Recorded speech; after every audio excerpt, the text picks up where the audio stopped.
बोलिए शंकर भगवान की जय। श्री गणेश भगवान की जय। भगवती मैया की जय। श्री शिव महापुराण के अंतर्गत उमा संहिता जो कि पंचम संहिता है और इसके अध्याय 12वें में आज हम प्रवेश करेंगे, जिसमें वर्णन है जलदान, सत्य भाषण और तप की महिमा। जलदान, सत्य भाषण और तप की महिमा। सनत कुमार जी बोले, हे व्यास जी, पानीय दानम परमम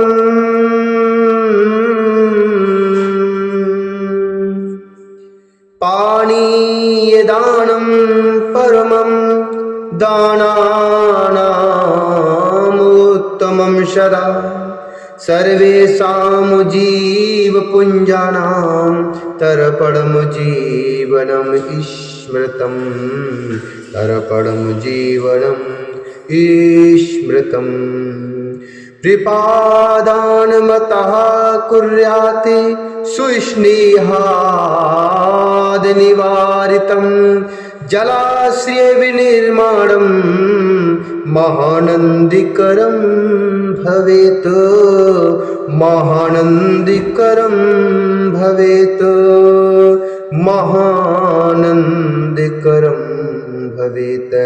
यह लोके परे वापि सत्यं सत्यं न संशयः तस्माद्वापीश्च उपांश तडागानिकारे नरः तडागानिकारे नरः। सनत कुमार बोले, हे व्यास जी, जल का दान सभी दानों में सदा अति श्रेष्ठ है, क्योंकि वह सभी जीव समुदाय को तृप्त करने वाला जीवन कहा गया है क्योंकि वह सभी जीव समुदाय को तृप्त करने वाला जीवन कहा गया है। अतः बिना किसी रुकावट के प्रेम पूर्वक पौसरा चलाना चाहिए।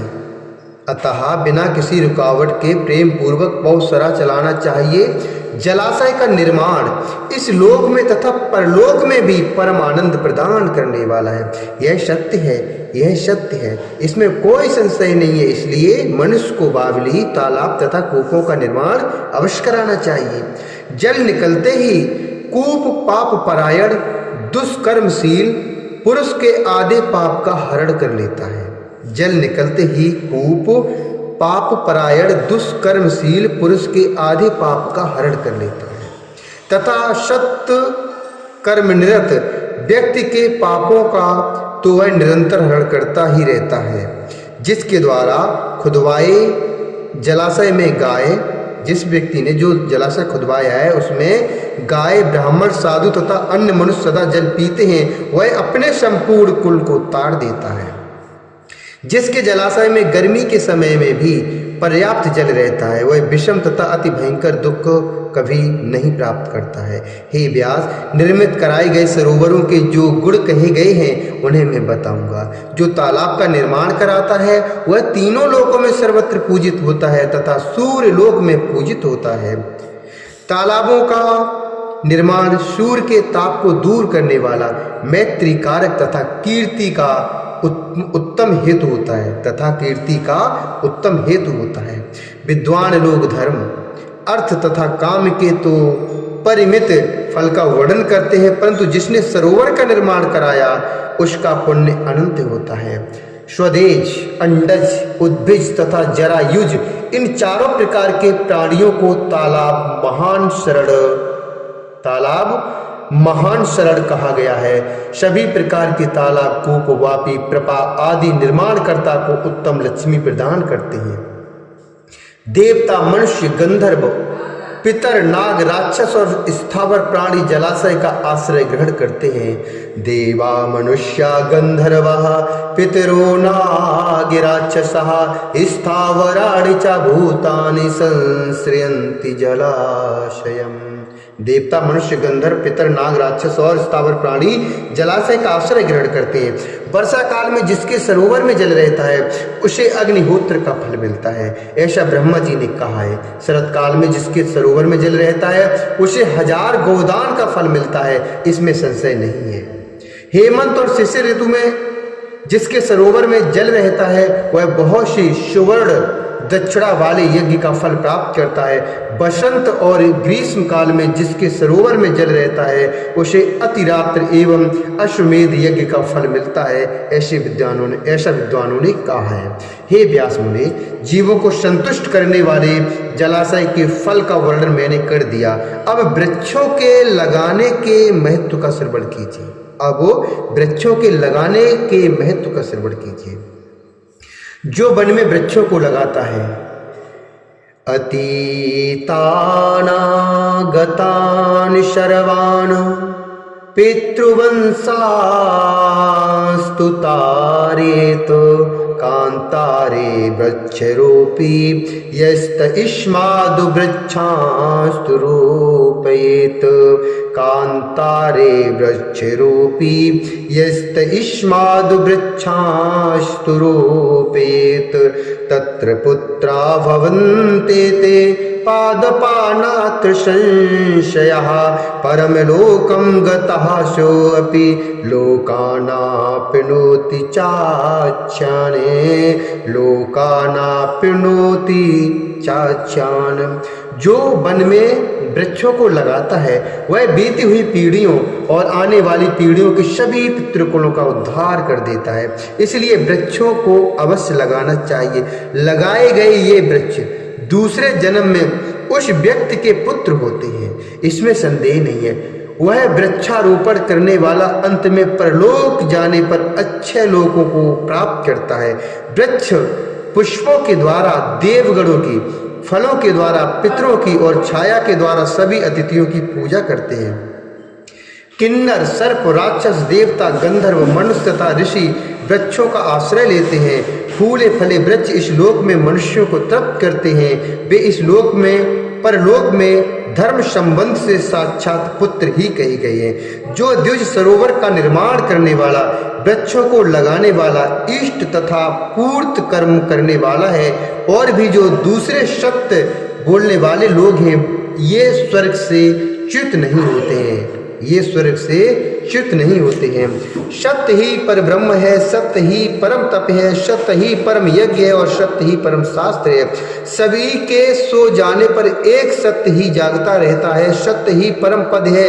सत्य के द्वारा ही पृथ्वी टिकी हुई है तथा सत्य में ही सब कुछ प्रतिष्ठित है।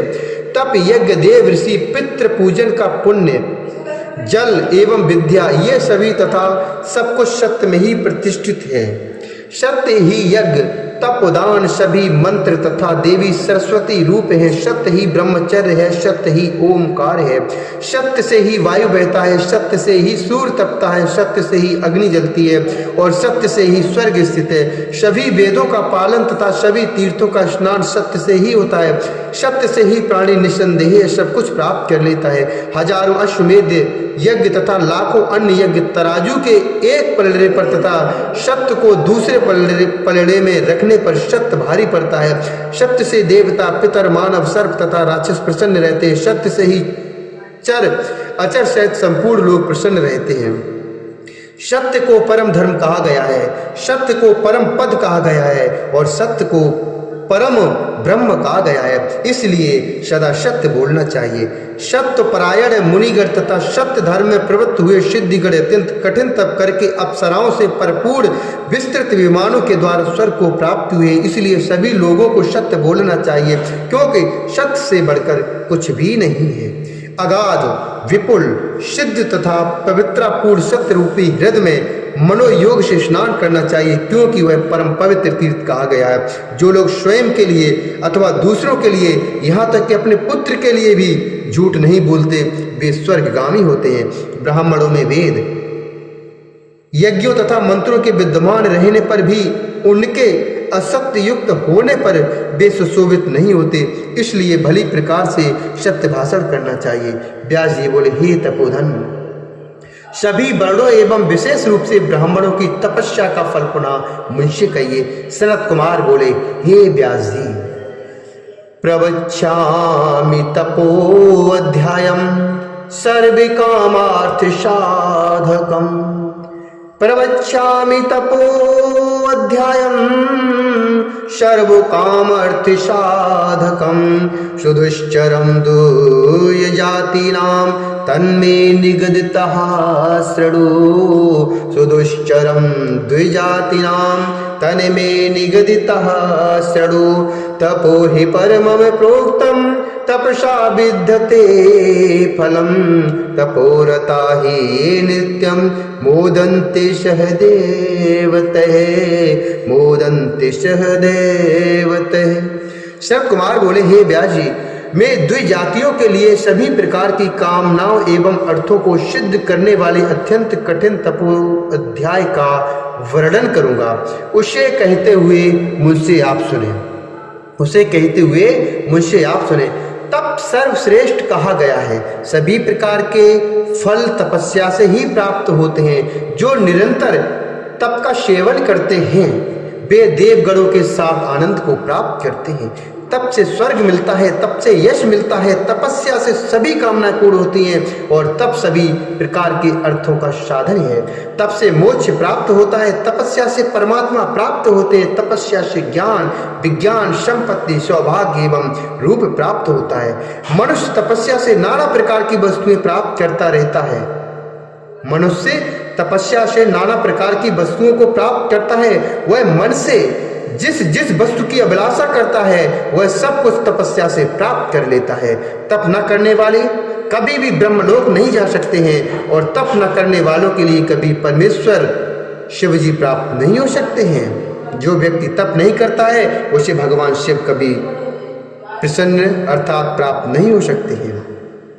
पुरुष जिस कार्य को उद्देश्य करके तप करता है वह उसे इस लोक में तथा परलोक में प्राप्त कर लेता है। मदिरा पीने वाला, पर स्त्री गमन करने वाला, ब्रह्म हत्यारा एवं गुरु पत्नी गामी भी तपस्या के प्रभाव से अपने सभी पापों से मुक्त हो जाता है और तर जाता है। सर्वेश्वर शिव, सनातन विष्णु, ब्रह्मा, अग्नि, इंद्र तथा अन्य लोग भी तपस्या परायण रहते हैं। अन्य लोग भी तपस्या परायण रहते हैं। ऊर्ध्वरेता 88,000 बालखिल आदि 88,000 बालखिल आदि महर्षि भी तप के प्रभाव से ही देवगणों के साथ स्वर्ग में आनंद को प्राप्त करते हैं। तपस्या से राज्य प्राप्त होता है। तपस्या से ही वृत्रासुर का नाश कर इंद्र देवताओं के स्वामी बने हुए हैं और प्रतिदिन सबका पालन करते हैं। तपस्या के प्रभाव से ही संपूर्ण लोकों का कल्याण करने में लगे हुए सूर्य, चंद्रमा, नक्षत्र एवं ग्रह प्रकाशित होते हैं। जगत में ऐसा कोई सुख नहीं है। जगत में ऐसा कोई सुख नहीं है जो तप के बिना प्राप्त होता हो। तप से ही सारा सुख प्राप्त होता है, ऐसा वेद वेदताओं ने कहा है। ज्ञान, विज्ञान, आरोग्य, रूप, सौभाग्य तथा सुख सर्वदा तपस्या से ही प्राप्त होते हैं। तपस्या के द्वारा ही ब्रह्मा जी बिना श्रम के संपूर्ण संसार की रचना करते हैं। तपस्या के द्वारा ही ब्रह्मा जी बिना श्रम के संपूर्ण संसार की रचना करते हैं। विष्णु रक्षा करते हैं, शिव जी संहार करते हैं और शेषनाग संपूर्ण पृथ्वी को धारण करते हैं। हे महामुने, गादी पुत्र महर्षि विश्वामित्र तपस्या के प्रभाव से ही क्षत्रिय से ब्राह्मण हो गए थे। यह बात त्रिलोक में प्रसिद्ध है। विश्वामित्रो गादिसुत स्तप्यैव महामुने क्षत्रियो अथा भवदुद्विप्रा प्रसिद्धमुत्र भवेत्वेदम्।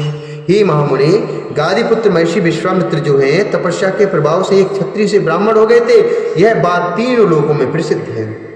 हे महाप्राज्ञ, इस प्रकार मैंने तप का श्रेष्ठ महात्मा आपसे कहा। अब तप से भी श्रेष्ठ वेदों के अध्ययन की महिमा को सुनिए।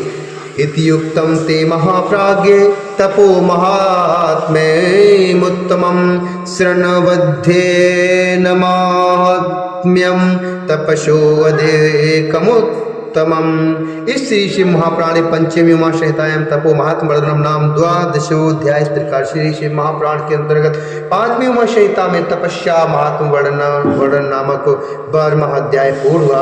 बोले शंकर भगवान की जय। श्री हरि नारायण भगवान की जय।